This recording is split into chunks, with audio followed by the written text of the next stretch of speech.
Hello everyone. आखिर में contemporary India and education का एग्जामिनेशन कैसे दें? बीएड फर्स्ट ईयर के स्टूडेंट्स का ये क्वेश्चन बहुत ज्यादा पूछा जा रहा है। गेस्ट क्वेश्चन पूछ रहे हैं कि ma'am contemporary India and education में कौन कौन से क्वेश्चन पूछे जा सकते हैं, बताइए। मैं आप लोगों को 100% बता रही हूँ कि जो आज क्वेश्चन मैं बताने वाली हूँ उसमें से 4 से 5 या 6 या 7 भी क्वेश्चन आ सकता है, लेकिन मैं मिनिमम बताऊंगी 4 to 5 क्वेश्चन आपके एग्जामिनेशन में देखने को मिलेंगे ही मिलेंगे। मतलब अगर मैं आपको 10 क्वेश्चन बता रही हूँ, 15 क्वेश्चन बता रही हूँ, उसमें से 4 क्वेश्चन 100% आने वाला है, तो डेफिनेटली आपके लिए जो है कोई बुरा डील नहीं है। तो इसको अच्छे से करके जाइएगा। कंटेम्प्रेरी इंडियन एजुकेशन को थोड़ा सा और मैं डील करूंगी आपको कि किस तरह से लिखना होता है, टिप्स मैं आपको बताऊंगी। कंटेम्प्रेरी इंडिया एजुकेशन में जो है कुछ चीजें फॉलो करनी पड़ती है क्योंकि पॉलिसी रिलेटेड ये जो है हमारा सब्जेक्ट होता है, इस पर भी हम बात करेंगे। सो फ्रेंड्स, चैनल पर पहली बार विजिट कर रहे हो तो चैनल को सब्सक्राइब कर लेना, बेल आइकन को हिट कर देना, जिससे कि जब भी कोई हम अपडेट दे बीएड से रिलेटेड, टीचिंग से रिलेटेड, इमीडिएट इन्फॉर्मेशन आप तक पहुंचे।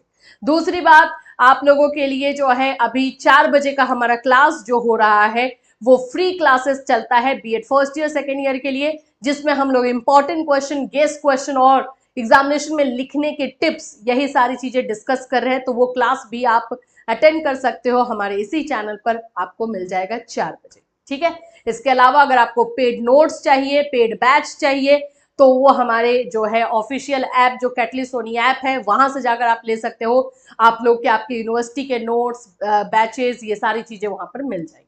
ठीक, ओके। चलिए, कंटेम्प्रेरी इंडियन एजुकेशन ये सब्जेक्ट ऐसा है जिसको बच्चे जो है थोड़ा सा सिरदर्द भी मान लेते हैं कि अरे मैम ये सब्जेक्ट ना बहुत ज्यादा ये है। कुछ कॉम्प्लिकेटेड नहीं है। इसमें पॉलिसी यानी नीति, जो हमारे शिक्षा नीति है, जो हमारा एजुकेशन पॉलिसी है, उसी से रिलेटेड क्वेश्चन रहता है।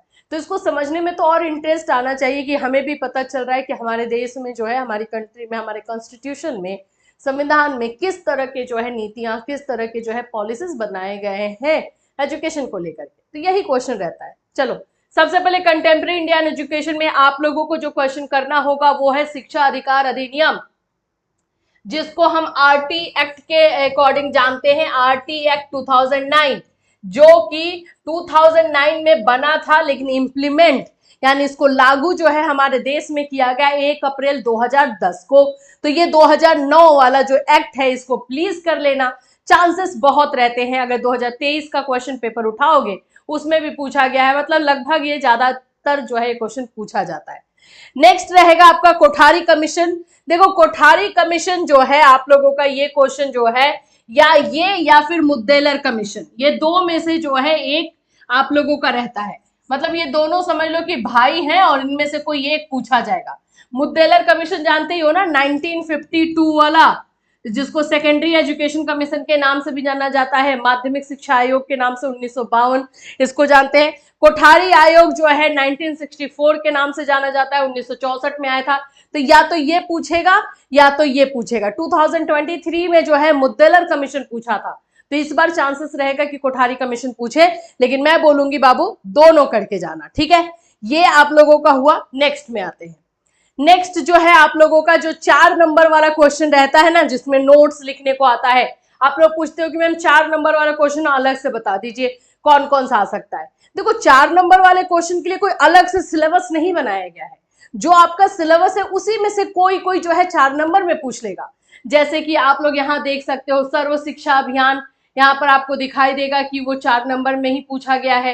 तो ये वही सारे क्वेश्चंस ना, उसमें से कोई एक उठा करके आपको 4 नंबर में दे देता है। शिक्षा से संबंधित संवैधानिक अधिनियम, ये आप लोगों का constitutional act related to education. मैंने कॉन्स्टिट्यूशनल एक्ट यानी संविधान से रिलेटेड जितने एक्ट है उसमें से 12 बताए हैं, जिसमें ये 4 नंबर का है, तो एटलीस्ट आप 5-6 लिख सकते हो। तो ये एक कॉन्स्टिट्यूशन वाला, संविधान वाले चैप्टर से दे दिया है। फिर राममूर्ति रिव्यू कमिटी 1990, 1990 की राममूर्ति निरीक्षण कमेटी है 1990, ये आप लोगों को पढ़ना ही है। तो वही वाला पूरा जो चैप्टर है उसको आपको छोटा सा करके जो है इसमें 4 नंबर वाले में लिखना है। तो आप देखोगे तो अगर पूरा आप मेरा पीडीएफ जो नोट्स आपने लिया है पूरा कंप्लीट कर लोगे, तो चाहे वो 4 नंबर में पूछे, चाहे वो लॉन्ग में पूछे, कोई प्रॉब्लम नहीं होगी। बस पीडीएफ कंप्लीट करना, यही शर्त हम लोग रखते हैं कि भाई नोट्स कंप्लीट कर लो और फिर उसके बाद मार्क्स कमाए तो बात करो। मैम आपके नोट से कम मार्क्स आ गया, ऐसा नहीं होगा, लेकिन कंप्लीट करना पड़ेगा। और सर्व शिक्षा अभियान पूछा गया है एंड डेमोक्रेसी एंड एजुकेशन पूछा है, प्रजातंत्र और शिक्षा। तो एजुकेशन और प्रजातंत्र यानी डेमोक्रेसी एंड एजुकेशन दोनों को अलग अलग भी एक्सप्लेन कर दोगे तो भी ये 4 नंबर में हो जाएगा। तो ये आपके 4 नंबर में ये सारे क्वेश्चंस है। अब आते हैं राष्ट्रीय शिक्षा नीति, ये वाला क्वेश्चन 1986। राष्ट्रीय शिक्षा नीति के साथ 1992 वाला भी कर लेना, जिसमें राष्ट्रीय शिक्षा नीति को जो है मतलब मॉडिफाई किया गया है, चेंजेस किए गए हैं, तो दोनों देख लेना। 1986 राष्ट्रीय शिक्षा नीति देखना है और 1992 में जो चेंजेस हुए हैं वो भी देख लेना है, ठीक। भारतीय संविधान के मूल कर्तव्य, फंडामेंटल ड्यूटीज, जो हमारे फंडामेंटल ड्यूटीज है, हमारे कर्तव्य, राइट्स तो है ही, हमारा राइट्स तो है ही भाई, हमारा अधिकार तो है ही 6 अधिकार, लेकिन उसके साथ हमारी अपनी कुछ जिम्मेवारियां भी तो आती हैं। तो वही फंडामेंटल ड्यूटीज हमें जो है पढ़ना है, वो लिखने को इसमें आया है। विश्वविद्यालय शिक्षा आयोग 1948 और 49, जिसको हम लोग राधा कृष्ण एजुकेशन कमीशन के नाम से भी जानते हैं और इसको विश्वविद्यालय यूनिवर्सिटी कमीशन के नाम से भी जाना जाता है। 1948 में बना था, इसके अध्यक्ष जो है राधा कृष्णन थे, इसीलिए इनको राधा कृष्णन आयोग से जाना जाता है। ये वाला एक कर लेना है। वुड का घोषणा पत्र, देखो वुड का घोषणा पत्र और मैकालेज मिनट दोनों में से कोई एक पूछता है, जैसे उसमें था ना कोठारी कमीशन और उस मुद्देलर कमीशन में, वैसे इसमें भी है, या तो वुड का घोषणा पत्र पूछेगा या मैकालेज मिनट पूछेगा, दोनों देख लोगे, कोई दिक्कत नहीं होने वाली है। नेक्स्ट आप लोग का है वर्धा शिक्षा योजना, तो ये आप स्किप भी कर सकते हो क्योंकि इन्हीं के बीच में कहीं ऑप्शन एज अ ऑप्शन ये क्वेश्चन आपको दे सकता है, या कर लोगे तो अच्छी बात है। नेक्स्ट आप लोग का आ जाता है संशोधित राष्ट्रीय शिक्षा नीति, जो मैंने अभी आपको वहां पर बताया कि ये वाला कर लेना है, 1992 वाला वही है। मिड डे मील, अच्छा देखो ये वाला जैसे मिड डे मील हो गया, ये सब भी क्वेश्चन आपको 4 नंबर में पूछ लेगा।